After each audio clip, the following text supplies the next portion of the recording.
ब्रह्मसूत्र ब्रह्मसूत्र ग्रंथ में page number 262 और 262 पेज के ऊपर से 4 नंबर की पंक्ति है। आरंभ में आया है उच्यते, मिला। सुषुप्त्यवस्थायां प्राणग्रस्तेषु करणेषु दर्शनादि व्यवहार निवृत्ति दर्शनात् संभवति प्राणस्य अपि यत्र नान्यत् पश्यति इति एतत् लक्षणम्। ठीक है, तो चलिए, तो ये जो पंक्ति चालू हो रही है उच्यते, उसके ऊपर लिखिए पूर्व पक्षिणः समाधानम, लिखा है। तो बात यह चल रही है कि प्रथम अध्याय तृतीय पाद, और इस तृतीय पाद में 2 नंबर का अधिकरण है जिसका नाम है भूमाधिकरणम, और इस अधिकरण का विचार विषय वाक्य है भूमात्वेव विजिज्ञासितव्यः इत्यादि। अब प्रश्न उपस्थित होता है कि इस वाक्य में आया हुआ जो भूमा शब्द है उस भूमा शब्द का क्या अर्थ है, क्योंकि भूमा शब्द का अर्थ प्राण भी लिया जा सकता है और भूमा शब्द का अर्थ परमात्मा भी लिया जा सकता है, तो कौन अर्थ होना चाहिए, ये प्रश्न। तो भूमा शब्द का परमात्मा ही अर्थ है, इस बात का निर्णय करने के लिए इस अधिकरण की प्रवृत्ति हुई है। किंतु पूर्व पक्षी कहता है कि भूमा शब्द का अर्थ परमात्मा नहीं है, अपितु भूमा शब्द का अर्थ प्राण ही है, इस बात को कहा पूर्व पक्षी ने। अब उस पूर्व पक्षी के ऊपर सिद्धांतियों ने आक्षेप किया, अरे पूर्व पक्षी, यदि भूमा ही प्राण है, अर्थात भूमा शब्द का अर्थ तुम प्राण ले रहे हो, तब भूमा का जो लक्षण किया है श्रुति में, यत्र न अन्यत् पश्यति नान्यत् शृणोति, पुनः अमृतत्व सुख रूपत्व, भूमा को बताया है भूमा ऐसा है करके। तो ये सब भूमा का लक्षण प्राण में कैसे घटाओगे आप, यदि भूमा शब्द का अर्थ प्राण है तो। ऐसा आक्षेप किसके ऊपर, पूर्व पक्षी के ऊपर किया, किसने, सिद्धांतीय ने। तो उसका उत्तर दे रहे अब वो पूर्व पक्षी कि भूमा शब्द का अर्थ प्राण ही है, और उस प्राण में सभी लक्षण घटित हो जाएंगे जितने भी भूमा के लक्षण बताए हैं। तो कैसे लक्षण समन्वय करता है वो पूर्व पक्षी, भूमा के जितने भी लक्षण बताए हैं, अमृतत्व सुखरूपत्व नान्यत् पश्यति इत्यादि, वे सभी घटित हो जाते हैं किसमें, प्राण में, ऐसा कह रहा है कौन, पूर्व पक्षी। अतः भूमा शब्द का अर्थ प्राण ही लेना उचित है, कौन कहेगा, पूर्व पक्षी। ठीक है, तो पंक्ति देखिए उच्चते, लेगा, मिला। इस उच्चते के पूर्व में एक छोटा वाक्य लिखिए अवतरने का, अवस्था विशेषम आश्रित्य,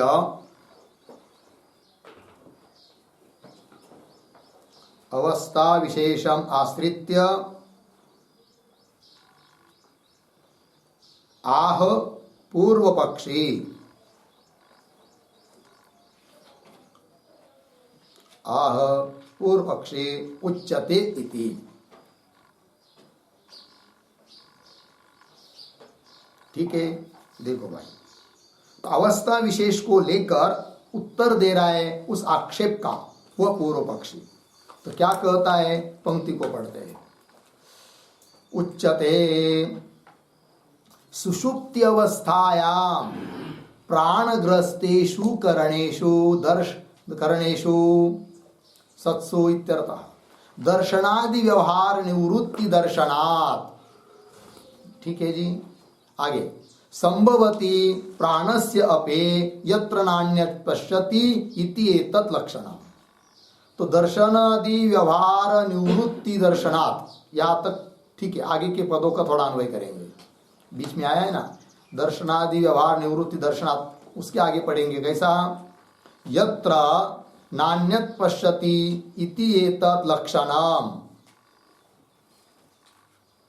चाहिए प्राणस्य अपे संभवति।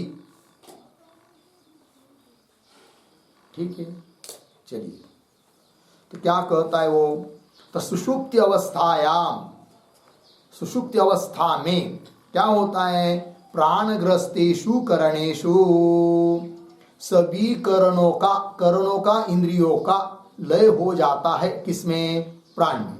इसलिए कह दिया प्राणग्रस्तेषु करणेषु, तो उसका अर्थ चाहे तो लिख लीजिए, प्राणे लीनेषु करणेषु, प्राणे लीनेषु करणेषु बराबर इंद्रियेषु।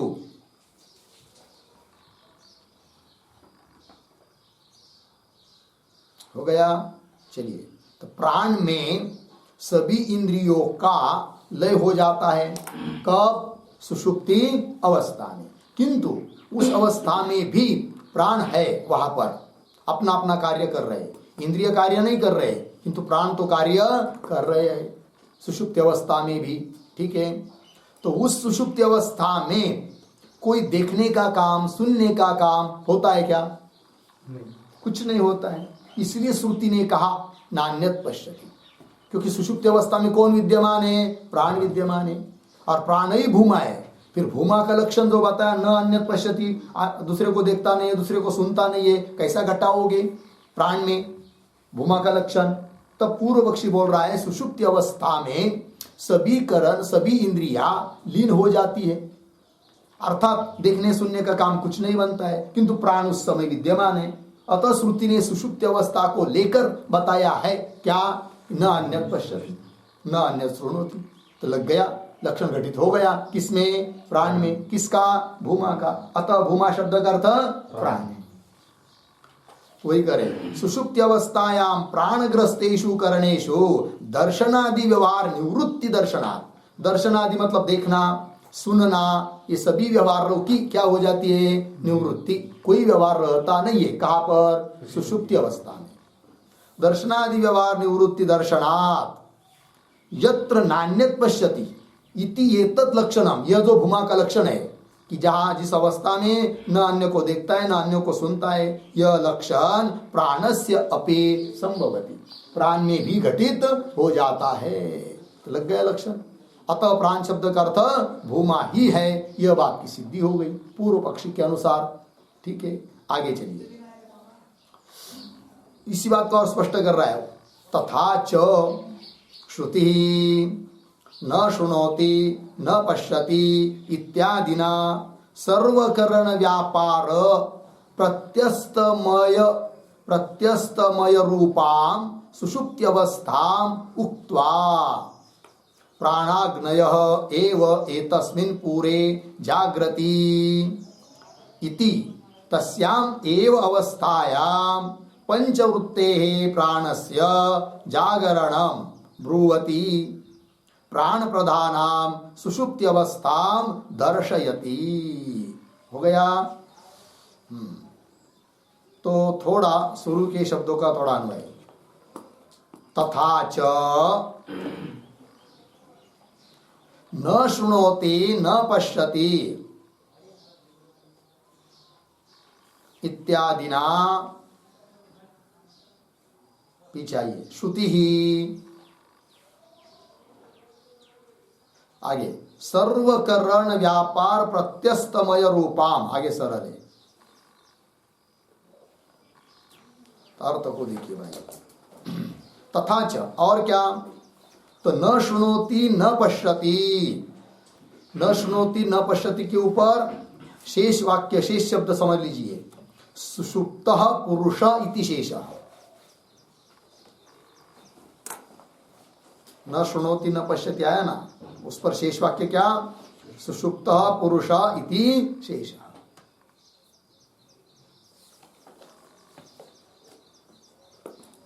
फिर वाक्य का अर्थ क्या हो जाएगा कि सुषुप्त पुरुष, सोया हुआ पुरुष, न शृणोति न पश्यति। श्रुति बता रही है कि सोया हुआ पुरुष न तो सुनता है न तो देखता है, और प्राण वहां पर है, अर्थात प्राण वहां पर है किंतु न देखने का काम हो रहा है न सुनने का काम हो रहा है। यत्र नान्यत् पश्यति, यह भूमा का लक्षण प्राण में घटित हो रहा है, ये कह रहा है पूर्व पक्षी।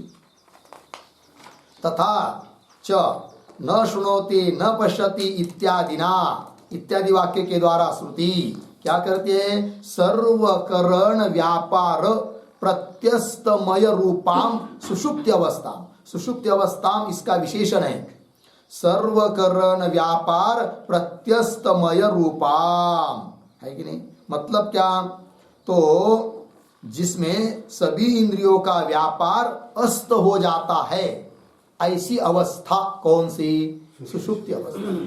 सभी इंद्रियों का व्यापार लीन हो जाता है, अस्त हो जाता है, किसी इंद्रिय का व्यापार वहां पर चलता नहीं है, कहा सुषुप्ति अवस्था में। अतः सुषुप्ति अवस्था इसका विशेषण दिया, सर्वकरण व्यापार प्रत्यस्तमय रूपा, सभी करण इंद्रिया, सभी इंद्रियों के व्यापार का अस्त हुआ है जिसमें, ऐसी जो सुषुप्ति अवस्था, उस सुषुप्ति अवस्था मुक्त्वा, इस श्रुति ने न शुणोति न पश्यति इत्यादि श्रुति ने सुषुप्ति अवस्था को ही लेकर, सुषुप्ति अवस्था को ही कहकर कह दिया है क्या, प्राणाग्नयः एव एतस्मिन् पुरे जागृति, प्राण रूप अग्नि ही केवल इस शरीर रूप पूर्व में सुषुप्ति अवस्था में जागृत रहती है।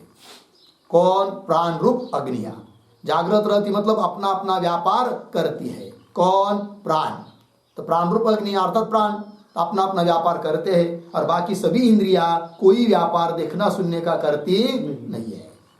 तो प्राणाग्नय एव एतस्मिन् पुरे जागृति इति, तस्याम एव अवस्थायाम, तस्याम एव अवस्थायाम सुषुप्ति अवस्थायाम पंचवृत्ते प्राणस्य, है कि नहीं, पंचवृत्ति, वृत्ति मतलब व्यापार, तो 5 प्रकार का व्यापार है जिनका, व्यापार मतलब क्रिया, 5 प्रकार के प्राण है कि नहीं, और हर एक की क्रिया कैसी है, अलग अलग है कि नहीं। तो पंचवृत्ते प्राणस्य जागरणम ब्रुवति, 5 प्रकार का व्यापार है जिनका ऐसे प्राणों का जागरण ब्रुवति कहती है। कौन, श्रुति कहती हुई प्राण प्रधानाम सुषुप्ति अवस्थाम दर्शयति, प्राण है प्रधान मुख्य जिसमें ऐसे सुषुप्ति अवस्था को दिखा रही है। कौन, श्रुति। कहने का तात्पर्य, श्रुति ने सुषुप्ति अवस्था को बताया है, और उस सुषुप्ति अवस्था में क्या बात बताई है कि सभी करणों का उसमें लय है, अतः न पश्यति न शुणोति, कोई इंद्रिय अपना कार्य करते नहीं है, तो भी प्राण रूप अग्नियां वहां पर भी अर्थात सुषुप्ति अवस्था में भी अपना अपना व्यापार करती है। लग गया, ये सुषुप्ति अवस्था को लेकर श्रुति ने बताया है। तो यहाँ पर प्राण को अग्नि की उपमा दी है, इसके लिए क्या आधार, तो जो श्रुति आई है ना बीच में, प्राणाग्नय एव एतस्मिन् पुरे जागृति, उस पर एक वाक्य लिखिए।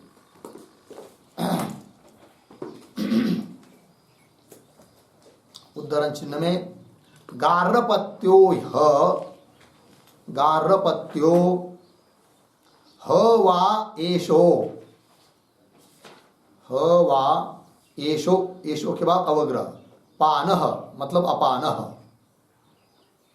गार्हपत्य ह वा एष अपानः अर्धविराम, व्यानो के बाद अवग्रह, अन्वार्य पचनः, व्यानः अन्वाहार्य पचनः अर्धविराम, अहावनीयः प्राणः, अहावनीयः प्राणः इति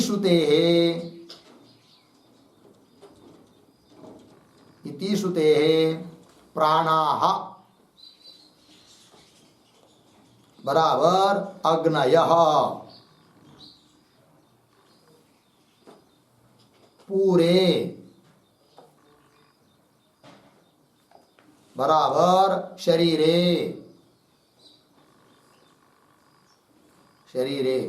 जागृति बराबर सव्यापाराः एव तिष्ठन्ति। सव्यापाराः एव तिष्ठन्ति इत्यर्थः। हो गया जी।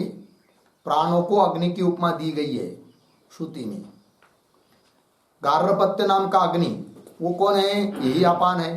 तो अपान को उपमा दे दी गार्हपत्य अग्नि की। और अनिवार्य पचन अग्नि का नाम है, उसको उसकी उपमा दे दी किसको? व्यान नाम के प्राण को।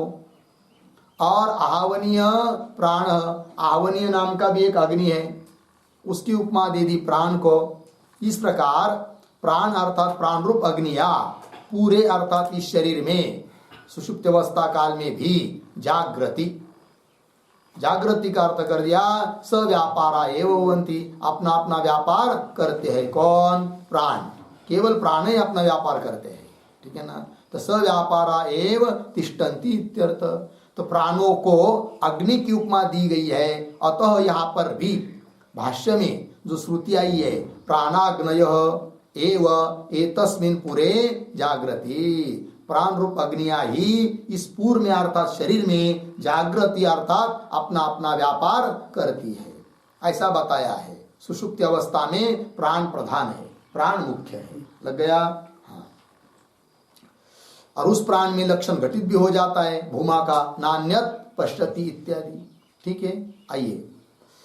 तो न शृणोति न पश्यति इत्यादि ना श्रुति सर्वकरण व्यापार प्रत्यस्तमय रूपाम सुषुप्ति अवस्था मुक्त्वा, सुषुप्ति अवस्था को कहकर प्राणाग्नय एव एतस्मिन् पुरे जागृति इति, इस प्रकार तस्यामेव अवस्थायाम, उसी सुषुप्ति अवस्था में ही पंचवृत्ते प्राणस्य, 5 प्रकार का व्यापार है जिनका, ऐसे प्राणों का जागरण कहती हुई श्रुति प्राण प्रधानाम सुषुप्ति अवस्थाम दर्शयति। प्राण है प्रधान मुख्य जिसमें ऐसे सुषुप्ति अवस्था को दिखाती है। कौन? श्रुति। कुल मिलाकर लक्षण घटित हो गया नान्यत पश्यति इत्यादि, किसमें? प्राण में। अतः भूमा शब्द का अर्थ प्राण ही है, ऐसा अर्थ करने में कोई दिक्कत नहीं, ऐसा कह रहा है पूर्व पक्ष। आगे चलिए। यच्च एतद् भूम्नः सुखत्वं श्रुतम्। अब भूमा का जो और एक लक्षण किया गया है, यो वही भूमा तत्सुखम, अर्थात सुख स्वरूप है। कौन? भूमा। तो वो लक्षण कैसे घटाओगे प्राण में? यदि भूमा शब्द का अर्थ प्राण है तो वो पूर्व पक्षी कहता है वो भी लक्षण घटित हो जाएगा। किसमें? प्राण में। कैसे? इस पंक्ति में वो दे रहा है यच्च एतत्, मिल गया। तो यच्च, इसके पूर्व में एक छोटा वाक्य, भूम्नः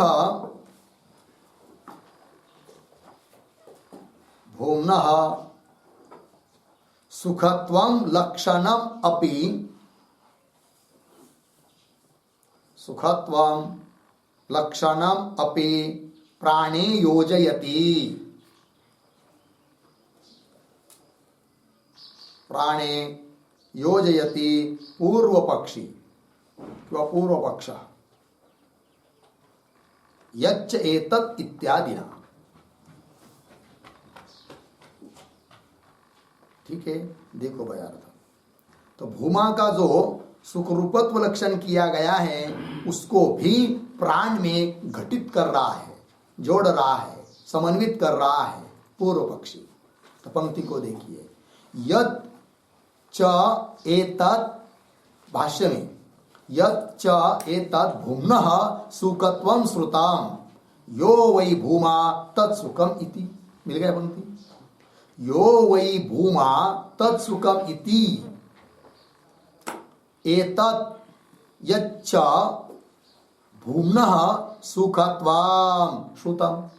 मतलब यो वै भूमा तत्सुखम, इस श्रुति के द्वारा जो भूमा का लक्षण सुना है, अर्थात श्रुति ने बताया है। क्या लक्षण भूमा का? सुखत्व। सुखत्व मतलब सुख रूप है, सुख स्वरूप है। कौन? भूमा। ये लक्षण किया गया है।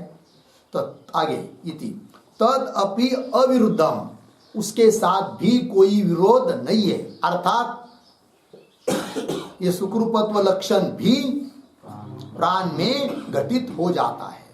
समन्वित हो जाता है। कैसे, वो बता रहा है पूर्व पक्षी आगे की पंक्ति में।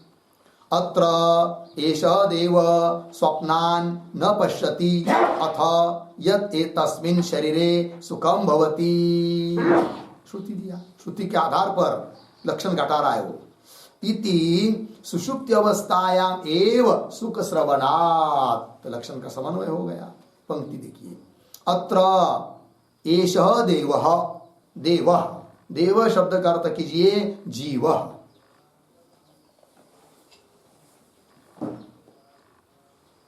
अत्र मतलब सुषुप्ति अवस्था में, एषः देव यह जीव, स्वप्नान न पश्यति, स्वप्न को नहीं देखता है।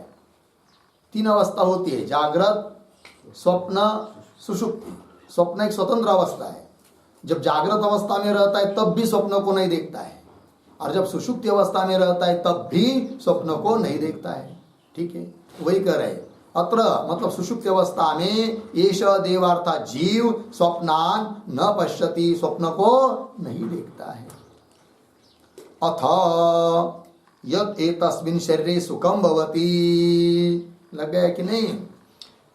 अथ, अथ का अर्थ करना है तदा, उस समय, जिस समय वह जीव सुषुप्ति अवस्था में स्वप्न को नहीं देख रहा है, उस समय यत् एतस्मिन् शरीरे, इस शरीर में सुख होता है। तो सुषुप्ति अवस्था में स्वप्न को तो देख नहीं रहा है, और सुषुप्ति अवस्था में सुख तो हो रहा है। और सुषुप्ति अवस्था में मुख्य रूप से विद्यमान है कौन, प्राण, अर्थात प्राण ही सुख रूप है। तो सुख रूपत्व लक्षण घटित हो गया किसमें, प्राण में, है कि नहीं। क्योंकि सुषुप्ति अवस्था में मुख्य कौन है, प्राण ही है कि नहीं। और सुषुप्ति अवस्था में वह जीव स्वप्न आदि को देखता है क्या, नहीं, किंतु सुख तो उसको हो रहा है कि नहीं। और सुषुप्ति में कौन विद्यमान है, मुख्य प्राण, अर्थात प्राण का ही सुख है वो। तो प्राण सुख रूप है, ये बात सिद्ध हो जाती है। तो सुखरूपत्व जो भूमा का लक्षण है वह प्राण में भी घटित हो जाता है। अतः भूमा शब्द का अर्थ प्राण है। पंक्ति को पुनः देखिए, अत्र एषः देव स्वप्ना न पश्यति अथ, लग गया जी। अथ शब्द का अर्थ लिखिए, अथ बराबर तदा, बराबर स्वप्न अदर्शन काले। अथ मतलब तदा, पुनः उसका भी अर्थ बराबर स्वप्न अदर्शन काले। आगे, अस्मिन् शरीरे, अस्मिन् शरीरे यत् सुखम भवति, यत् सुखम भवति तत् न उपायांतर साध्यम, तत् न उपायांतर साध्यम, पूर्ण विराम। सुषुप्ते च, सुषुप्ते च प्राण प्राधान्यात्, प्राण प्राधान्यात् प्राणस्य एव तत् सुखम भवति, प्राणस्य एव तत् सुखम भवति इत्यर्थः। ठीक है, अर्थ को देखिए। अथ, अथ का अर्थ कर दिया तदा, तदा का मतलब स्वप्न अदर्शन काले, जिस समय वह जीव स्वप्न को नहीं देख रहा है उस समय, अर्थात सुषुप्ति अवस्था में। तो अस्मिन् शरीर, इस शरीर में तो सुख होता ही है, यत् सुखम भवति तत् न उपायांतर साध्यम, अन्य किसी उपाय से वो सुख नहीं हो रहा है, क्योंकि कोई इंद्रिय वहां पर विद्यमान नहीं है। इंद्रिय से भी सुख नहीं हो रहा है, स्वप्नों को भी नहीं देख रहा है, और सुख तो हो रहा है।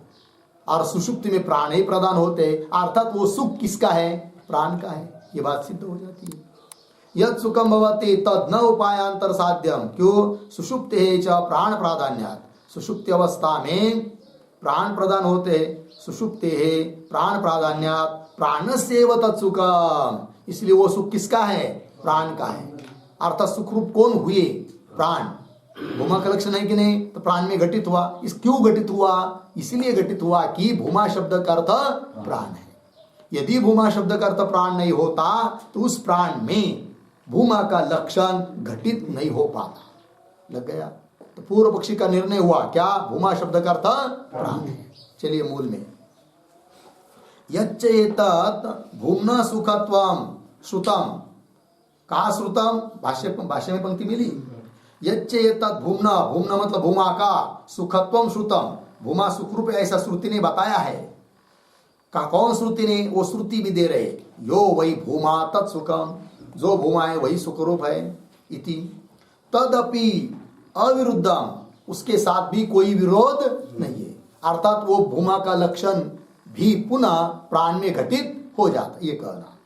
वही करे, अत्र एष देव स्वप्ना न पश्यति अथ यत् एतस्मिन् शरीरे सुखम भवति, लग गया, इति सुषुप्ति अवस्थायामेव सुख श्रवणात्, सुषुप्ति अवस्था में ही सुख को श्रुति ने बताया है, इसका मतलब वो सुख प्राण का है, अतः भूमा शब्द करता प्राण है, ये बात। तो अंतिम जो पद है ना, सुख श्रवणात्, उस पर लिखते एक वाक्य, प्राण प्रधानायाम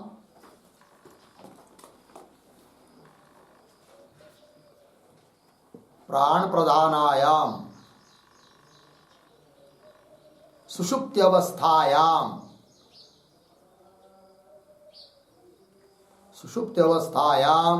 एव सुख श्रवणात्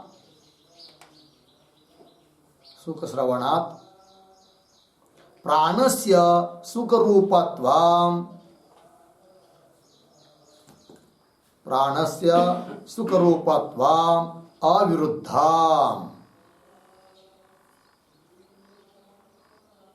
अविरुद्धम पूर्ण विराम, अतः भूमा प्राणः एव, अतः भूमा प्राणः एव इति सिद्धम।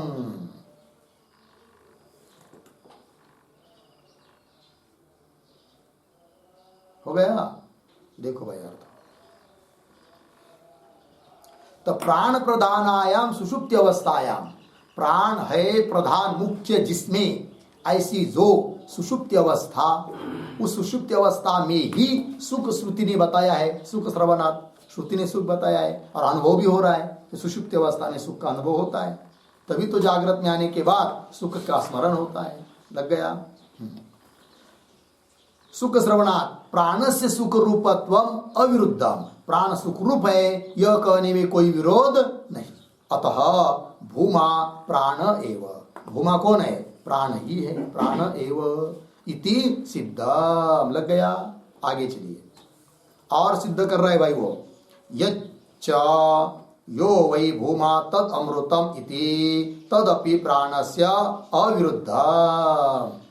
ठीक है, अब यच्च इत्यादि पंक्ति के द्वारा क्या कह रहा है पूर्व पक्षी, तो यच्च के पूर्व में एक छोटा वाक्य लिखिए,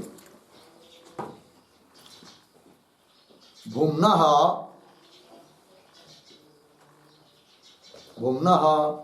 अमृतत्वं लक्षणम अपि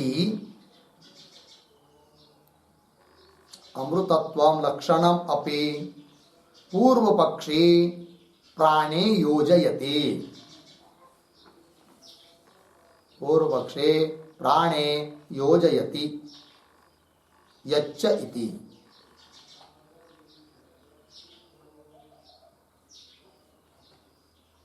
हो गया, चलिए भाई अर्थ, तो भूमा का जो एक और लक्षण बताया गया, अमृतत्व, मरण रहित है, अमृत स्वरूप है, तो वह भूमा का लक्षण भी पुनः पूर्व पक्षे प्राण में घटा रहा है यच्च इत्यादि पंक्ति के द्वारा।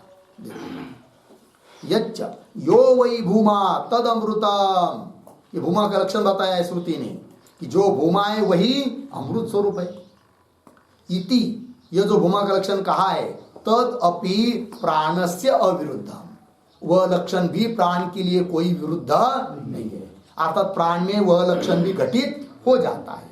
कैसे भाई, कैसे घटाओगे, श्रुति के बल पर। श्रुति कहती है क्या, प्राणो वा अमृता, प्राण ही अमृत है, अन्य जगह श्रुति ने बताया है, अतः प्राण को अमृत कहने में कोई दिक्कत नहीं, ये बात। इति श्रुते है, श्रुति के बल पर सिद्ध किया। इसका मतलब भूमा के सभी लक्षण घटित हो रहे किसमें? प्राण में। अतः भूमा शब्द का अर्थ प्राण है। लग गया इतना? आगे चलिए। कथम पुनः, मिल गया पंक्ति? तो कथम पुनः इसके ऊपर लिखिए आक्षेप। सिद्धांत आक्षेप कर रहे पूर्व पक्ष के ऊपर।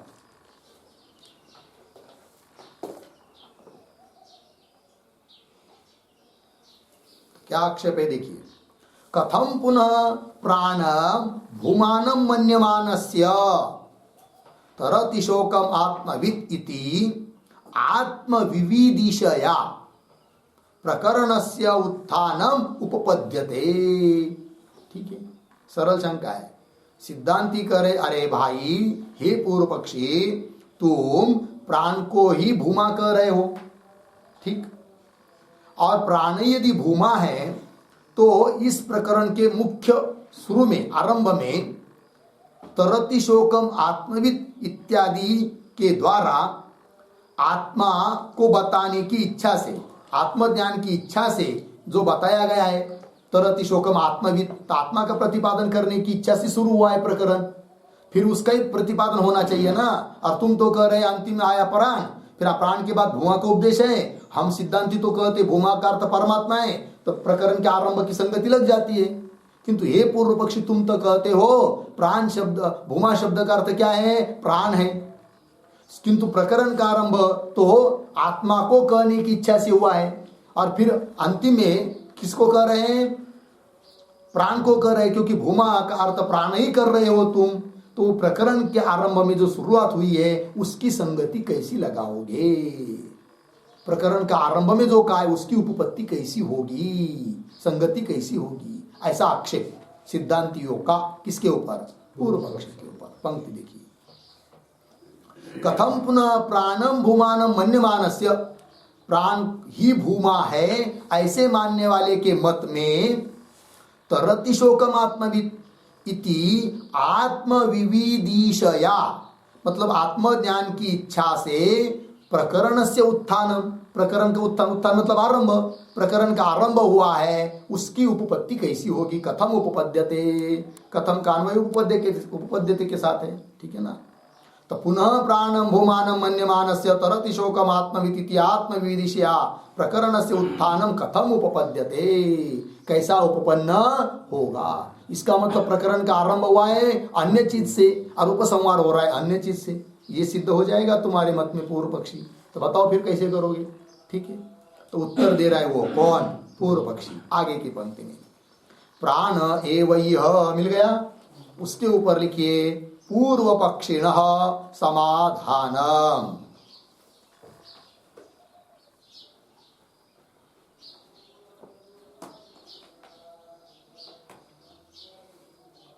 ठीक है,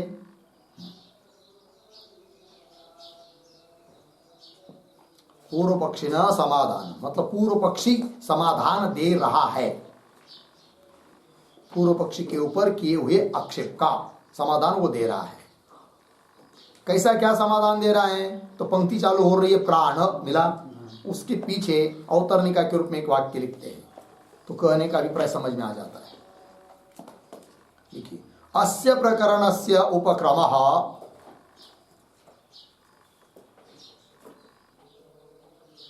अस्य प्रकरणस्य उपक्रमः बराबर आरंभः,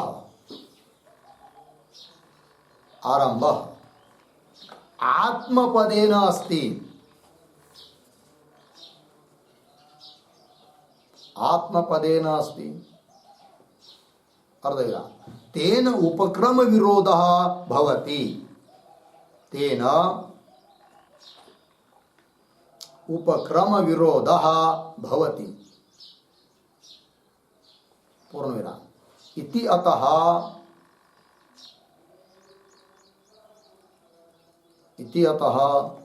तम विरोधाम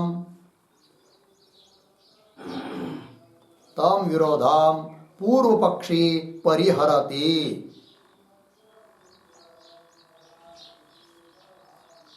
पूर्व पक्षे परिहरति प्राण एव इति। ठीक है, अर्थ को देखिए भाई, अस्य प्रकरणस्य, ये जो प्रकरण है कि नहीं, भूमात्वेव इत्यादि, यह प्रकरण का उपक्रम अर्थात आरंभ आत्मपद से, आत्मा को कहने की इच्छा से है। तेना उपक्रम विरोध भवति, आरंभ के साथ क्या होगा, विरोध होगा। इति अतः, ऐसा आक्षेप होने पर तम विरोधम, उस विरोध को दूर कर रहा है कौन, पूर्व पक्षी। तो देखिए पंक्ति मूल में, भाष्य में, प्राण एव इह आत्मा विवक्षित इति ब्रूमः। ये गया थोड़ा अन्वय, इह प्राण एव आत्मा, प्राण एव आत्मा विवक्षितः इति ब्रूमः। ठीक है, पूर्व पक्षी कहता है उसमें क्या दिक्कत है भाई, उपक्रम और उपसंहार इनकी एक वाक्यता आपको चाहिए ना। तो उपक्रम किससे हुआ है, आत्मा से, तो उपसंहार भी आत्मा से हो जाएगा। बोलेंगे कैसे, आप तो प्राण को कर रहे और भूमा शब्द करता प्राण कर रहे। तो वो कहता है पूर्व पक्षी, प्राण को ही, प्राण ही आत्मा है, प्राण को ही आत्मा कहने में तात्पर्य है किसका, श्रुति का। तो संगति लग जाएगी, आरंभ आत्मा से हुआ है और उपसंहार आत्मा से हुआ है। बोलेंगे कहा आत्मा से हुआ, प्राण से। अरे भाई, जैसे अन्य जगह कई कई पर स्थूल शरीर को आत्मा कह दिया है कि नहीं, विज्ञानमय को आत्मा कह दिया, उस प्रकार प्राण को ही आत्मा कहने में तात्पर्य है यहाँ पर किसका, श्रुति का। तो आत्मा से उपसंहार हो रहा है, हो गई बात, ये कहना चाहता है वो। पंक्ति देखिए, यह प्राण एव आत्मा, प्राण ही आत्मा है, आत्मा विवक्षित, प्राण को ही आत्मा कहने की विवक्षा है, कहने की इच्छा है श्रुति की। इति ब्रूमः, ऐसा हम कहते हैं तो संगति लग जाएगी। कैसे, उसको स्पष्ट कर रहा है, और वो तथा ही करके मिला पंक्ति। तो तथा ही के पूर्व में एक वाक्य लिखिए, प्राणस्य आत्मत्वम कथम,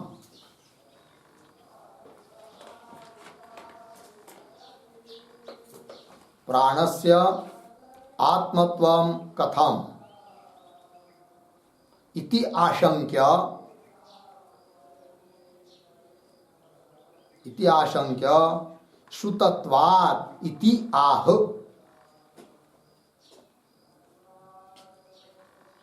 श्रुतत्वात् इति आह तथा ही इति। ठीक है, चलो भाई।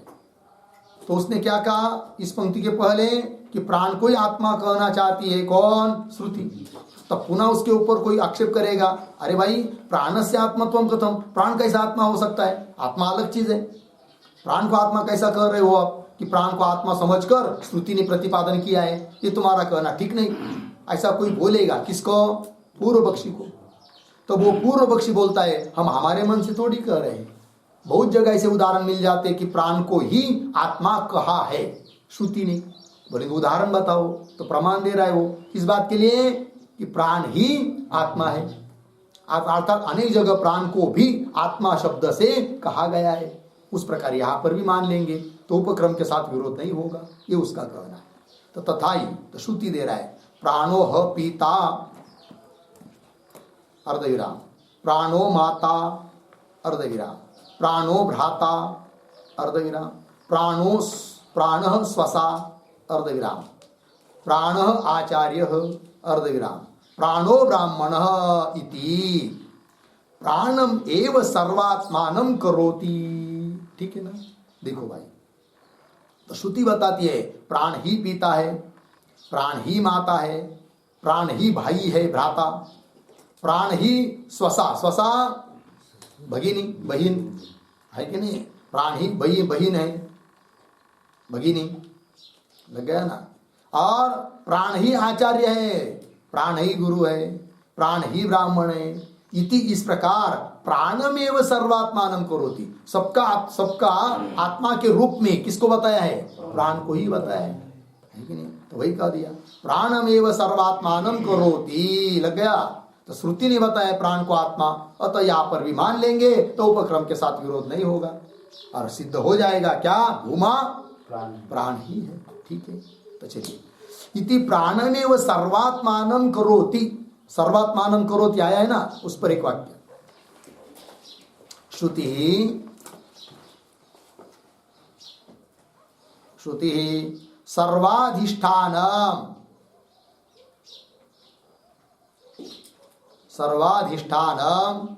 प्राणम स्वीकरोति,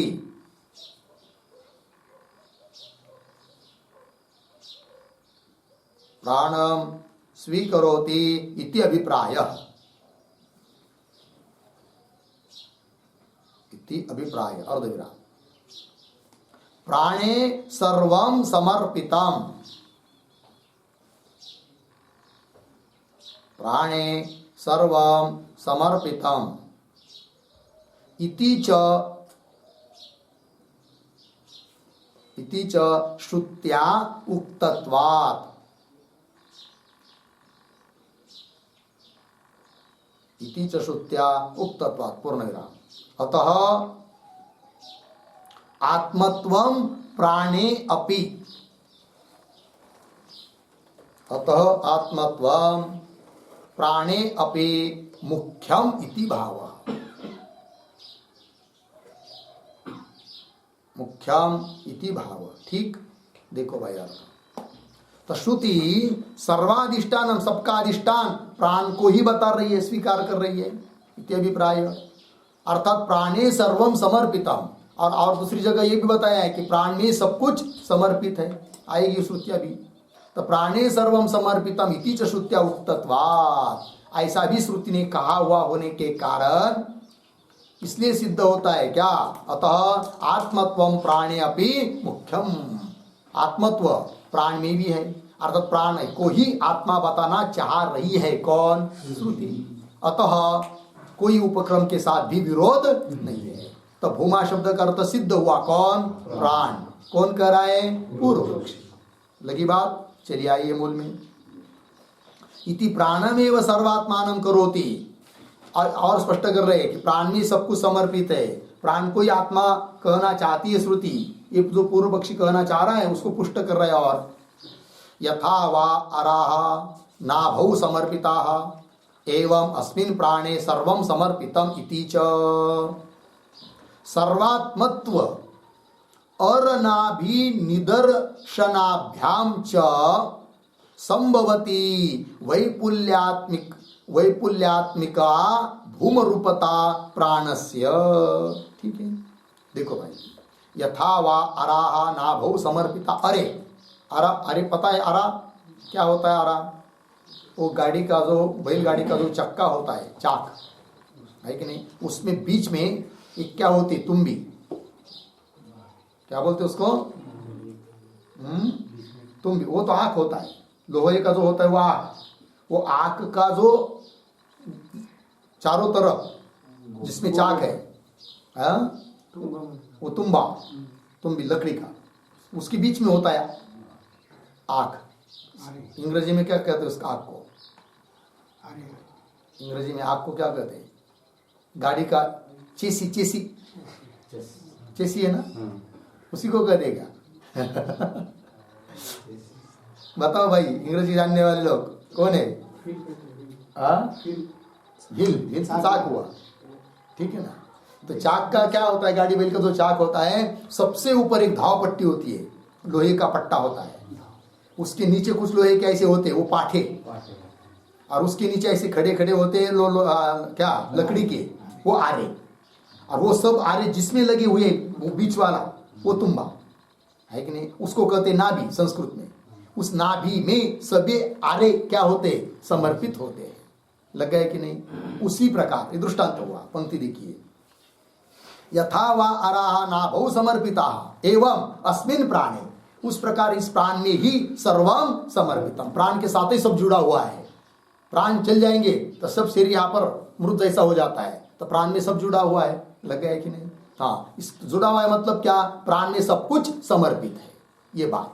आगे चलिए, समर्पितम इति च, आगे सर्वात्मत्व एक बताया, प्राण में, और अरनाभि निदर्शन, निदर्शन मतलब दृष्टांत, अरनाभि का दृष्टांत, इन दो चीजों से क्या सिद्ध होता है? पंक्ति देखिए, भ्याम सर्वात्मत्व अरनाभि निदर्शनाभ्याम, सर्वात्मत्व और अरनाभि का दृष्टांत, इन दोनों से क्या सिद्ध होता है? भ्याम च के बाद थोड़ा अन्वय, च के बाद अंतिम शब्द प्राणस्य, उस वाक्य का अंतिम शब्द प्राणस्य, पीछे आइए, वैपुल्यात्मिका भूम रूपता संभवति।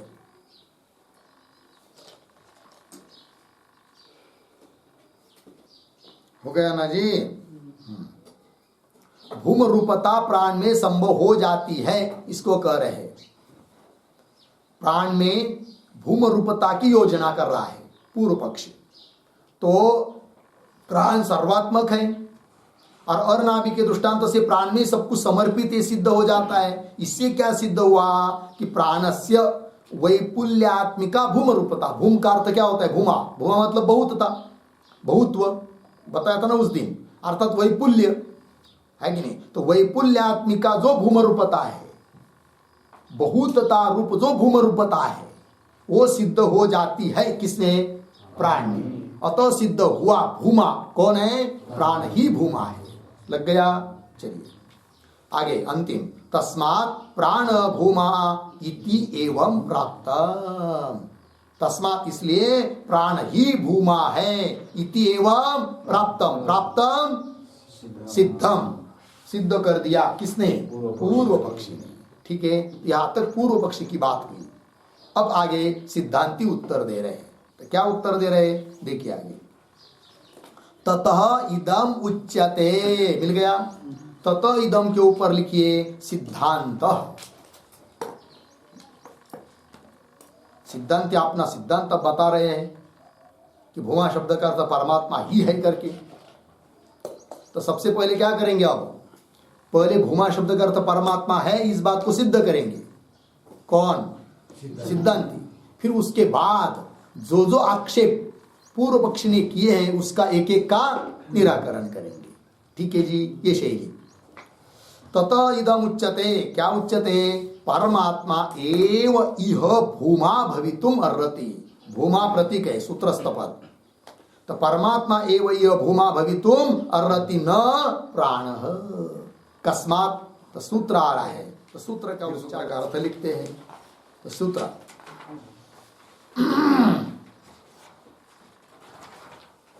भूमा संप्रसादाद्युपदेशात्, ठीक। तो भूमा संप्रसादाद अधि उपदेशात्, पदच्छेद हुआ, 4 पद है। तो चलिए लिख लेते हैं सूत्र के बारे में। तो सूत्रावतरणम,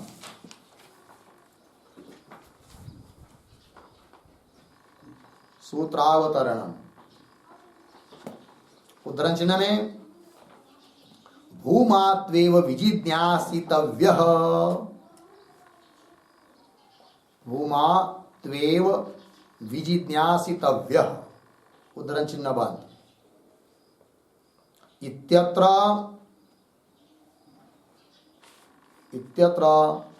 भूमा शब्देन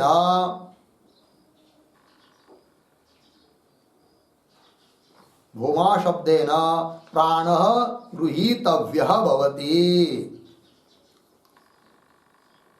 प्राणः गृहीतव्यः भवति। पूर्णविराम। इति पूर्व पक्षे प्राप्ते,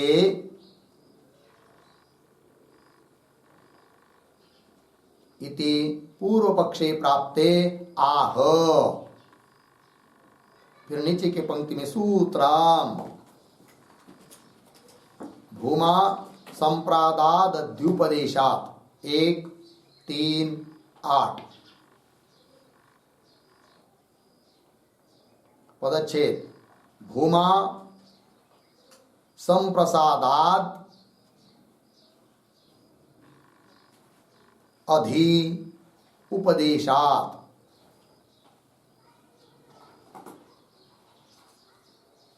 ठीक। नीचे पदार्थोक्ति, प्रतीक है भूमा, बराबर।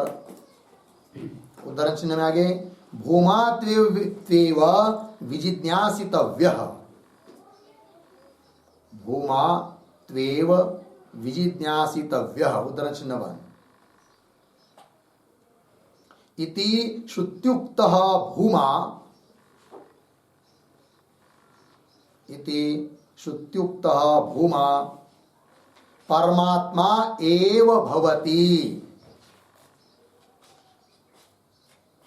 परमात्मा एव भवति, पूर्ण विराम। आगे कंस में कुतः, कुतः प्रश्न चिन्ह, आगे की तरफ बांध देकर कंस बंद। फिर आगे संप्रसादात अधि, प्रतीक है संप्रसादात अधि, बराबर प्राणोपदेशानंतरम,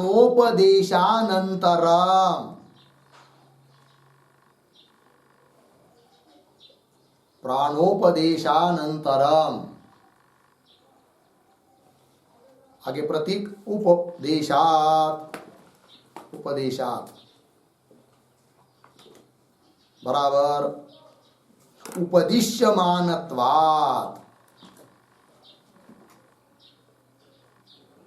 उपदिश्यमानत्वात्, पूर्ण विराम। नीचे की पंक्ति में पैराग्राफ छोड़कर जीवः, जीवः सम्यक् प्रसीदति अस्मिन्,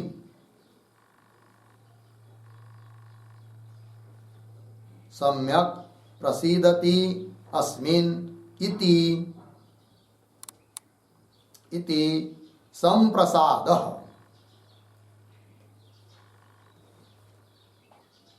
संप्रसाद बराबर सुषुप्ति,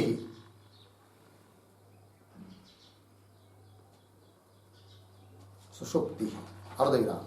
तस्याम, तस्याम संप्राद अवस्थायाम,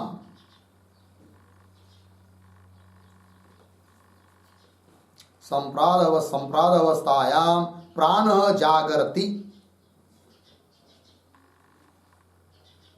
प्राणः जागर्ति इति, इति संप्रसाद शब्देन, संप्रसाद शब्देन प्राणः अभिधीयते, प्राणः अभिधीयते, पूर्ण विराम। ठीक, आगे तस्मात्, तस्मात् प्राणात् अधि, प्राणात् अधि बराबर ऊर्ध्वम, ऊर्ध्वम बराबर अनंतरम, अनंतरम भूम्नः उपदिश्यमानत्वात्, भूम्नः उपदिश्यमानत्वात् भूमा न प्राणः भवति,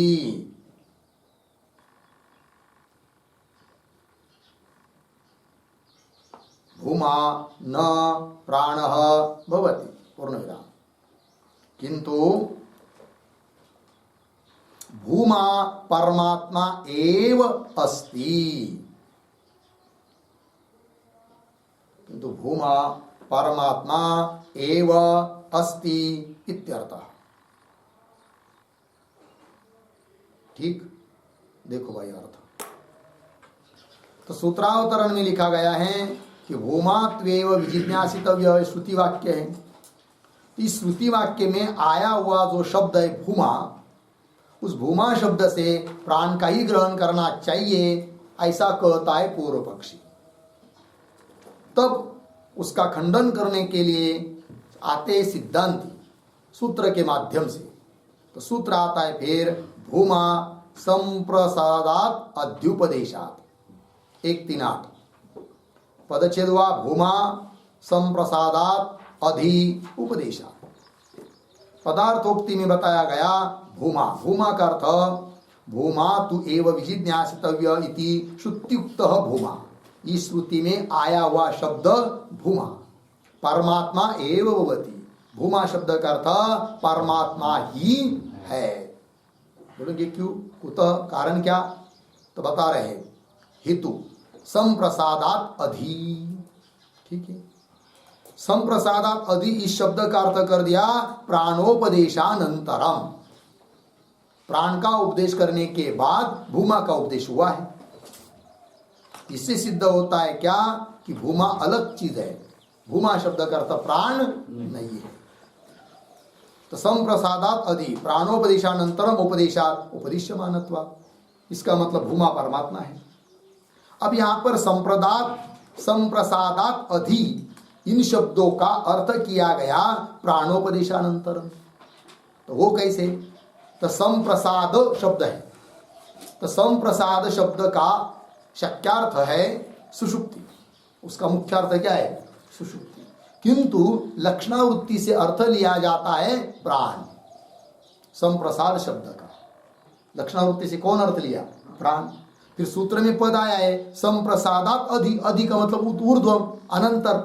किसके अनंतर? संप्रसादात के अनंतर। संप्रसादात मतलब प्राण, क्योंकि लक्षणा करके कौन लिया अर्थ? प्राण। प्राण का निरूपण होने के बाद उपदिश्यमानत्वात्, उपदेशात मूला है ना सूत्र में, उपदेशात मतलब उपदिश्यमान है, उपदेश किया गया है। इसका मतलब भूमा शब्द का अर्थ प्राण नहीं अपितु भूमा शब्द का अर्थ परमात्मा है। लग गया जी? हेतु क्या दिया? प्राण के बाद उसका निरूपण होने के कारण। ठीक है, तो भूमा शब्द का अर्थ परमात्मा है, इस बात की सिद्धि कर रहे पहले। फिर उसके बाद पूर्व पक्षी के जो आक्षेप रहे हैं, पूर्व पक्षी ने जो आक्षेप किए थे उनके एक एक का क्या करेंगे? निराकरण करेंगे। ठीक है कि नहीं? मतलब पूर्व पक्षी ने जो जो युक्तियां दी है क्या कि भूमा शब्द का अर्थ प्राण करना ही उचित है, इस बात के लिए उन सब का एक एक का क्या करेंगे? खंडन करेंगे बाद में। तो चलिए नीचे क्या लिखा? और जीवः सम्यक प्रसीदति अस्मिन् इति संप्रसाद। संप्रसाद शब्द की उत्पत्ति, तो जीव सम्यक रूप से अच्छी तरह से प्रसीदति प्रसन्न हो जाता है जिसमें, उसको कहते हैं क्या? संप्रसाद। बहुत थका हुआ रहेगा कितना भी आदमी और सो जाता है जब 4-6 घंटा, तो सोने के बाद क्या होता है? प्रसन्न हो जाता है। इसलिए सुषुप्ति को कहते हैं क्या? संप्रसाद। ठीक है कि नहीं? चलिए, तो जीव सम्यक प्रसिद्धति अस्मिन् इति संप्रसाद बराबर सुषुप्ति।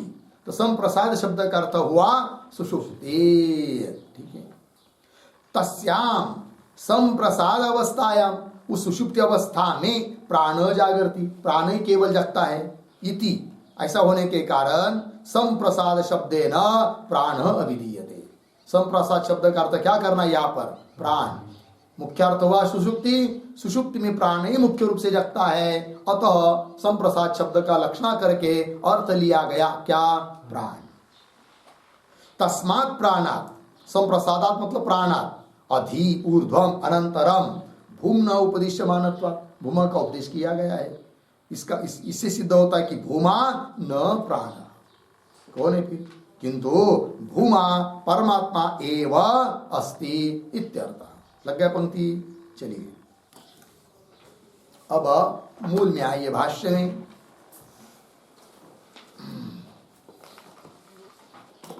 मिल गया ना?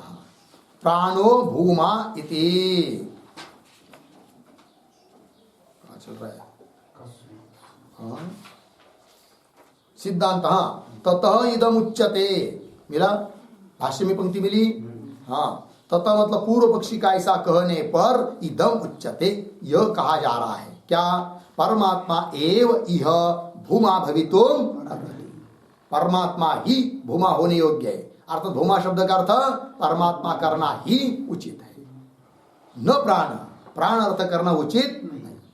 कस्मात, क्यों, कारण क्या, भाष्य में देखिए, संप्रसादात अध्युपदेशात, प्रतीक है, सूत्रस्थ पद है। संप्रसादात अधि, अधि मतलब ऊर्ध्वम, संप्रसाद मतलब प्राण, प्राण के बाद भूमा का उपदेश होने से, ये उसका अर्थ हुआ। उसी का स्पष्टीकरण कर रहे भगवान भाष्यकार। आगे की पंक्ति को देखिए, संप्रसाद है कि नहीं।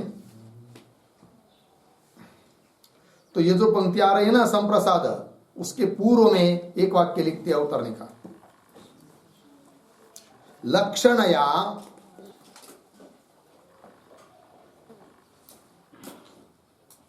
प्राण अर्थः, प्राण अर्थः भवति इति ज्ञापयितुम्, इति ज्ञापयितुम् संप्रसाद शब्दस्य, संप्रसाद शब्दस्य आदौ मुख्यार्थं दर्शयति, आदौ मुख्यार्थं दर्शयति संप्रसाद इति। ठीक है, देखो भाई अर्थ।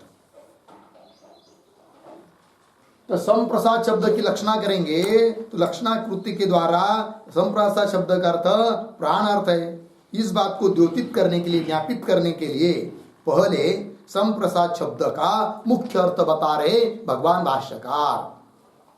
भाष्य में देखो पंक्ति, संप्रसाद इति सुषुप्तम स्थानम उच्यते। संप्रसाद शब्द का मुख्य अर्थ क्या है, सुषुप्त स्थान अर्थात सुषुप्ति। संप्रसाद इति सुषुप्तम स्थानम उच्यते, क्यों, हेतु दे रहे, सम्यक प्रसीदति अस्मिन् इति निर्वचनात्। ठीक है ना, तो कैसा पढ़ना चाहिए, सम्यक प्रसीदति अस्मिन् इति निर्वचनात् संप्रसाद इति सुषुप्तम स्थानम उच्यते। ठीक है ना, तो सम्यक प्रसीदति अस्मिन्, अच्छी तरह से प्रसन्न हो जाता है जिसमें जीव, इति निर्वचनात्, निर्वचन शब्द का अर्थ व्युत्पत्ति, इति व्युत्पत्ति है, निर्वचनात् मतलब व्युत्पत्ति, ऐसी इस शब्द की व्युत्पत्ति कर दिए की जाती है, इसलिए संप्रसाद शब्द का अर्थ होता है सुषुप्ति। हो गया, चलिए, सम्यक प्रसीदति अस्मिन् इति निर्वचनात् संप्रसाद इति सुषुप्तम स्थानम उच्यते। हो गया इतना। आगे, बृहदारण्यके च स्वप्न जागृत स्थानाभ्याम सपाठात् तस्यां च संप्रद अवस्थायां प्राणे प्राणः जागर्तीति प्राण अत्र संप्रसादः अभिप्रेयते। लग गया, देखो भाई, और प्रमाण दे रहे हैं किस बात के लिए, बृहदारण्यक उपनिषद का प्रमाण। तो बृहदारण्यके च क्या, स्वप्न जागृत स्थानाभ्याम सपाठा, स्वप्न स्थान और जागृत, स्वप्न और जागृत इन शब्दों के साथ साथ पाठ हुआ है शब्द का, कौन से, संप्रसाद। इससे मतलब होता है कि संप्रसाद शब्द का अर्थ कोई अवस्था ही है। वो कौन अवस्था है, सुषुप्ति अवस्था है, व्युत्पत्ति के बल पर। जैसे स्वप्न एक अवस्था है, जागृत एक अवस्था है, और उन अवस्थाओं के साथ पाठ हुआ है शब्द का, कौन से शब्द का, संप्रसाद। इससे सिद्ध होता है क्या, कि संप्रसाद शब्द का अर्थ सुषुप्ति है। ये भी एक प्रमाण दे दिया। ठीक है, बृहदारण्यके च, मिल गया ना पंक्ति। तो बृहदारण्यक में कौन सा वाक्य आया हुआ है भाई, तो बृहदारण्यक में कौन वाक्य है, उस वाक्य को लिख लीजिए आप लोग। क्या हुआ, जागृति, क्या जागृति, ग्रह पाहिजे ना, जागृत स्थानम, स्थान लिखा है ना वहां पर, वो जागृति आगे क्रियापद ना, वो ठीक है, जागृति। तो बृहदारण्यक में कौन वाक्य है, वो वाक्य को लिखिए उद्धरण चिन्ह में, स वायेशः, स वायेशः एतस्मिन् संप्रसादे, एतस्मिन् संप्रसादे स्थित्वा पुनः आद्रवती, आद्रवती उद्धरण चिन्ह बंद। बृहदारण्यक 4:3-15 पूर्ण विराम। आगे आद्रवती बराबर, आद्रवती बराबर पुनः स्वप्नावस्थां प्राप्नोति, पुनः स्वप्नावस्थां प्राप्नोति पूर्ण विराम। इति प्रयोगात्, इति प्रयोगात् संप्रसाद पदम, संप्रसाद पदम सुषुप्तिवाचकम इत्यर्थः, सुषुप्तिवाचकम इत्यर्थः। ठीक है जी, देखो भाई अर्थ। सवायेश ये तस्मिन संप्रसादे स्थित्वा, वही यह जीव इस संप्रसाद में स्थित होकर पुनः आद्रवती, पुनः आद्रवती मतलब पुनः स्वप्नावस्था को प्राप्त होता है। अर्थात स्वप्नावस्था के साथ पाठ हुआ है संप्रसाद शब्द का। उसी प्रकार अन्य कहीं आएगा, जागृत अवस्था के साथ भी पाठ हुआ है संप्रसाद शब्द का। इसका मतलब संप्रसाद शब्द का अर्थ सुषुप्ति है। पुनः स्वप्नावस्था प्राप्त होती इति प्रयोगात, ऐसा प्रयोग हुआ होने के कारण संप्रसाद पदम सुषुप्ति वाचकम, सुषुप्ति का वाचक है कौन? संप्रसाद पद। बृहदारण्यक उपनिषद का भी आधार दिया है, प्रमाण और व्युत्पत्ति भी बताई। ठीक है, तो आइए मूल में। बृहदारण्य के च स्वप्न जागृत स्थानाभ्याम सह, स्वप्न और जागृत स्थान के साथ पाठ हुआ है संप्रसाद शब्द का। तस्याम च हो गया ना, इसलिए संप्रसाद शब्द का अर्थ सुषुप्ति, ये निर्णय हुआ। फिर आगे तस्याम च संप्रसाद अवस्थायाम, उस संप्रसाद अवस्था में अर्थात सुषुप्ति अवस्था में प्राण जागृति, प्राण जगता है। प्राण जगता है मतलब क्या? अपना अपना व्यापार करता है। प्राण जागृति इति प्राण अत्र संप्रसाद अभिप्रेयते, है कि नहीं? इति इसलिए अत्र मतलब अत्र यहाँ पर प्राण, अत्र मतलब सूत्रे, अत्र शब्द का अर्थ क्या करेंगे? सूत्रे, सूत्र में संप्रसाद शब्द आया ना, अत्र सूत्रे प्राण संप्रसाद, संप्रसाद शब्द का अर्थ क्या करेंगे? प्राण। सूत्र में आया हुआ जो संप्रसाद शब्द है उसका अर्थ किया प्राण। यद्यपि संप्रसाद शब्द का मुख्य अर्थ शक्ति वृत्ति से लिया जाने वाला अर्थ सुषुप्ति है, किंतु सुषुप्ति में प्राण ही मुख्य होता है। अतः संप्रसाद शब्द की लक्षणा करके अर्थ लिया गया कौन? प्राण। ठीक है, हाँ। तो संप्रसाद अभिप्रियते, यह अभिप्राय, इस अभिप्राय से सूत्र में संप्रसाद शब्द आया है प्राण अर्थ में। तो सूत्र क्या है जी? भूमा संप्रसादात अधि उपदेशात। तो संप्रसाद शब्द का अर्थ क्या किया? प्राण। तो पंचमी है प्राणात अधि, तो प्राणात अधि मतलब प्राण के बाद में उपदेश किया है किसका? भूमा का। अतः भूमा शब्द का अर्थ प्राण नहीं है, क्योंकि प्राण के बाद उसका क्या हुआ है? निरूपण हुआ है, उपदेश हुआ है। यही अंतिम का वाक्य देखिए, प्राणात ऊर्ध्वम, सूत्र के पद का अर्थ संप्रसादात अधि, उसका अर्थ क्या कर दिया? प्राणात ऊर्ध्वम भूमना उपदिश्यमानत्वात्, भूमा का उपदेश हुआ होने के कारण भूमा शब्द का अर्थ परमात्मा है। लग गया जी? उपदिश्यमानत्वात् इत्यर्थ। इत्यर्थ मतलब क्या? तो उपदिश्यमानत्वात्, तो वाक्य पूरा नहीं हुआ ना। प्राणात ऊर्ध्वम भूमना उपदिश्यमानत्वात्, तो क्या अर्थ निकला इसका?